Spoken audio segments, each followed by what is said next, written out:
The aviation industry is in the midst of one of the longest and most profitable runs in its history, and the ascent may not be over yet.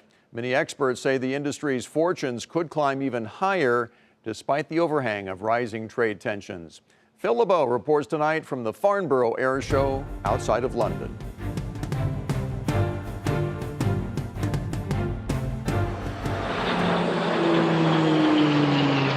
Pardon the pun, but the global aviation market is soaring to new highs. At the Farnborough Airshow, Airbus has announced orders of at least 17 A350 airplanes with a book value of $9.2 billion.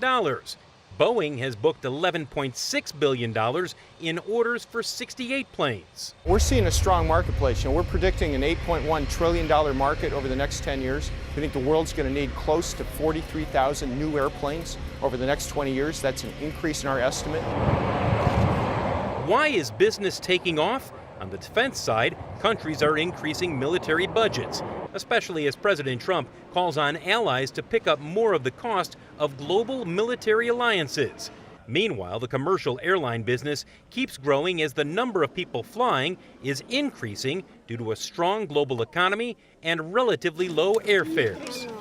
We're in a super cycle right now. We have to be honest. Demand is up 7% again, forecast in 18 after an 8% growth in demand for air travel in 17. So, you got to make hay when the sun shines. But keeping up with that demand will not be easy, because as plane makers like Boeing push to build more planes each year, engine makers like GE will also have to expand production.